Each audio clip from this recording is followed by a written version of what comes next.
भारत पहली बार पाकिस्तान को लेकर चिंतित हुआ है। अभी तक भारत पाकिस्तान की मिलिट्री को ये समझ रहा है कि वो अदना से है और वो हमारा कुछ नहीं कर सकता है और हमारी चिंताएं सिर्फ चीन के कॉरिडोर से निकल कर आ रही हैं। लेकिन पहली बार भारत के माथे पर भी शिकन है और कहीं ना कहीं अब इस बात का एहसास होना शुरू हो गया है कि भले ही पाकिस्तान कंगाली की हालत में है, लेकिन उसका मिलिट्री का मॉडर्नाइजेशन प्रोग्राम इतनी तेज गति से बढ़ रहा है कि भारत तो फैसले नहीं कर पा रहा है और वो फैसले करके एक्विजिशंस भी करता चला जा रहा है। ये जो खबर आई है कि 40-35 जो कि स्टेल्थ फाइटर्स हैं, उनको खरीदने का सौदा हो चुका है और 2026 के मध्य से एक डेढ़ साल के अंदर अंदर उसका डिलीवरी स्टार्ट हो जाएगा।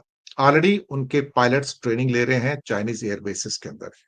तो वो हमसे काफी आगे जा चुके हैं। हम फोर्थ जनरेशन के फाइटर के लिए स्ट्रगल कर रहे हैं, 4.5 जनरेशन के लिए स्ट्रगल कर रहे हैं। वो फिफ्थ जनरेशन के अंदर एंटर कर गए हैं।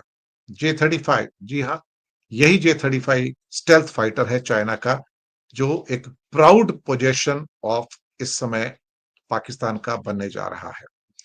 हालात इस किस्म के हैं कि इसकी जो कैपेबिलिटीज हैं, उस कैपेबिलिटी के लेवल का भारत के पास एक भी एयरक्राफ्ट नहीं है और इसको रडार से भी पकड़ा नहीं जा सकता। अब यहाँ पर इंडियन एयरफोर्स के चीफ मार्शल जो है, चीफ मार्शल खास तौर से एपी सिंह साहब का भी कहना है कि हम ऐसा लगता है कि चीन के मुकाबले तो शायद ऑलमोस्ट 2-3 दशक पीछे हो चुके हैं। अब वहां पर तो मैच ही नहीं है इंडिया और चाइना की मिलिट्री माइट का तो। लेकिन हम पाकिस्तान से 10 से 12 साल पीछे होंगे, ये दूसरे एक्सपर्ट्स, मिलिट्री एक्सपर्ट्स कह रहे हैं कि जैसे ही ये स्टेल्थ फाइटर आएगा और ऊपर से कान जो कि स्टेल्थ फाइटर है टर्की का, उसे पाकिस्तान को मिलने की संभावना व्यक्त की जा रही है।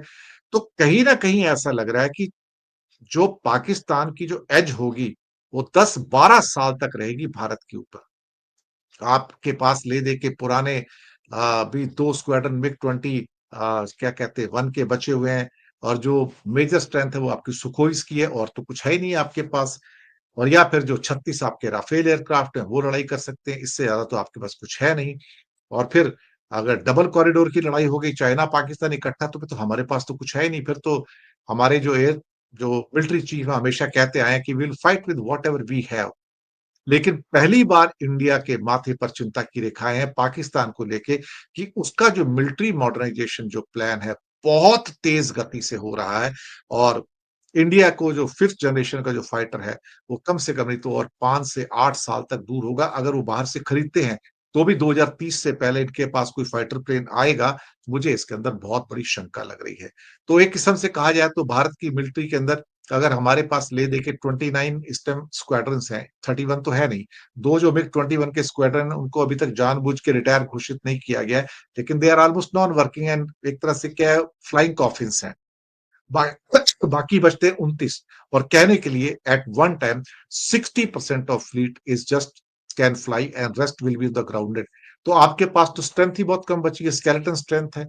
तो इस पर एयर चीफ मार्शल का चिंतित होना तो बिल्कुल सही है कि जो हमारे बदहाली के हालात हैं आर्म फोर्सेस के, चाहे वो नेवी के हों या एयरफोर्स के हों या आर्म फोर्सेस के हों, वो बहुत ज्यादा बुरे हैं और उनकी व्यथा को हम लोग समझ सकते हैं। पाकिस्तान का JF-17 जो फाइटर प्लेन है वो धीरे धीरे पॉपुलर हो रहा है, उसकी डिमांड बढ़ती चली जा रही है। उसका एक बहुत बड़ा रीजन है कि दुनिया में बहुत कम देश फाइटर एयरक्राफ्ट बेच रहे हैं और अगर लोगों को एक मीडियम क्लास का एक सस्ता $40-50 मिलियन का एक एयरक्राफ्ट चाहिए तो JF-17 उसकी डिमांड को पूरा करता है जो पाकिस्तान का है। अब जो फाइटर जेट एक साल में बनते हैं वो पाकिस्तान की एयरफोर्स को चले जाते हैं। तो अब पाकिस्तान अभी तक ये नहीं साफ कर पाया कि अगर उसे ऑर्डर मिलते हैं तो अगर 20 की जगह 40 बनाने हो तो कैसे बनाएगा फिर वो। तो पाकिस्तान JF-17 को बेचकर अपने जो हथियारों का जो एक्सपोर्ट है उसको बढ़ाना चाहता है और उससे उसको पैसे मिलेंगे। लेकिन इसको थोड़ा सा मार्केट में एक चेंज करने वाला एक किस्म से कहा जाए एयरक्राफ्ट कहा जा रहा है।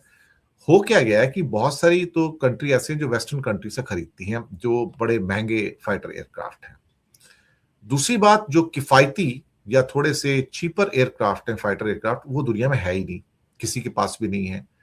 तो फाइटर एयरक्राफ्ट बनाने वाले कंट्री हैं कितने हैं? या अमेरिका है या यूरो फाइटर है या फिर ले दे के राफेल है आपका सो कॉल्ड फ्रांस का है, और रशिया के कुछ सुखोई वगैरह हैं, चाइना के J-20 है, लेकिन F-17 भी चाइनीज ही था है।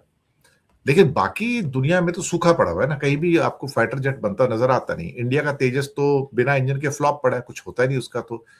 और उसका जो टेस्टिंग हो रहा था पीछे, एक एयर शो था खास तौर से दुबई में था, क्रैश कर गया। तो जो थोड़ी बहुत बची खुची प्रेस्टीज थी, आ, वो भी चली गई उसके अंदर, क्योंकि जब आपकी इस आंखों के सामने क्रैश हो जाए अगर एयर शो के अंदर, जहां बड़े बड़े इंटरनेशनल लोग बैठे हैं, तो फिर नेचुरली आपका एयरक्राफ्ट कौन खरीदेगा।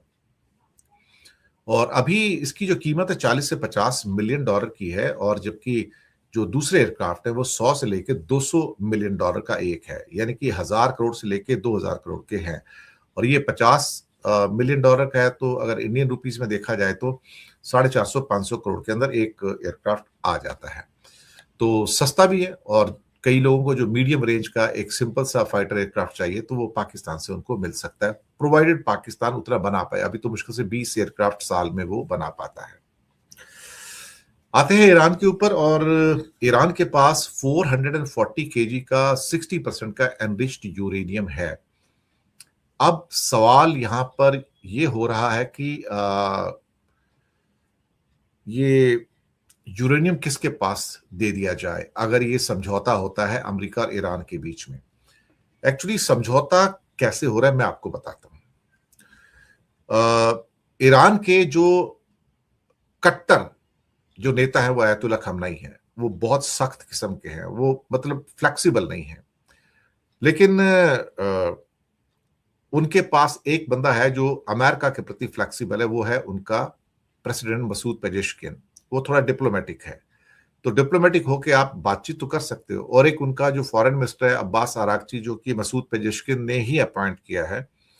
तो ये दो बंदे हैं जो डिप्लोमेसी को समझते हैं, और इनका ही कहना है कि हम बातचीत करना चाहते हैं। इन्होंने कहा था कि अगर टल सकता है तो शायद इन्होंने आयतुल्ला खमनई को कन्विंस किया कि देखो, ये जंग करके कोई फायदा नहीं है, बहुत नुकसान हो जाएगा। हम भले ही अमेरिका का भी नुकसान कर देंगे, इसराइल का भी नुकसान कर देंगे, लेकिन हमारा भी नुकसान बहुत ज्यादा हो जाएगा, और हो सकता है अगले 20-30 साल तक हम भी ऊपर ना उठ पाए। ऐसे हमारे हालात हो सकते हैं। तो बातचीत करके अगर कुछ समझौता होता है तो कर लो, थोड़ा 2 कदम आप पीछे हट जाओ, 2 कदम वो पीछे हट जाएंगे, तो बात बन जाएगी। अब हुआ क्या यहां पर कि ये बातचीत तो टर्की में होने जा रही है, अंकारा के अंदर। विटकॉफ साहब अमेरिका की ओर से आएंगे, और अब्बास अरागची ईरान की ओर से बातचीत करेंगे। एक इशू इसमें से निकलकर ये आ रहा है कि जो 440 किलो जो यूरेनियम है, उससे करीब 40 एटम बम बन सकते हैं, 10-10 किलो के। और अगर बड़े एटम बम बनाने हैं 40 किलो का एक, या 44 केजी का एक, तो वो 10 बन सकते हैं या 11 बन सकते हैं। तो डिपेंड करता है कि वो कौन सा बड़ा एटम बम बनाना चाहते हैं, छोटा एटम बम बनाना चाहते हैं, जिसे टैक्टिकल वेपन भी कहा जाता है उसको। अब ये एक उसमें ऑप्शन दिया गया है कि शायद ट्रंप के द्वारा बातचीत में, कि तुम ये जो एनरिच्ड यूरेनियम है 440 केजी जो है, जिसे अमेरिका बर्बाद नहीं कर पाया था B-2 बॉम्बर से, उसे तुम रशिया को दे दो। और रशिया के साथ अंदर पुतिन साहब की बातचीत चल रही है इनकी, ईरान की। तो एक ऑप्शन और है कि टर्की रखना चाहता है, कि टर्की कहेगा मुझे दे दो तो मैं रख लूंगा। लेकिन टर्की के ऊपर ईरान का यकीन नहीं है, क्योंकि टर्की तो अमेरिका का साथी है, नेटो मेंबर है, तो उसको कैसे दे देगा। कल को टर्की से अमेरिका ले जाएगा, तब क्या करोगे। तो रशिया एक साथी है जो ईरान का, उसका पक्का साथी है, पक्का दोस्त भी है। तो एक पॉसिबिलिटी हो सकती है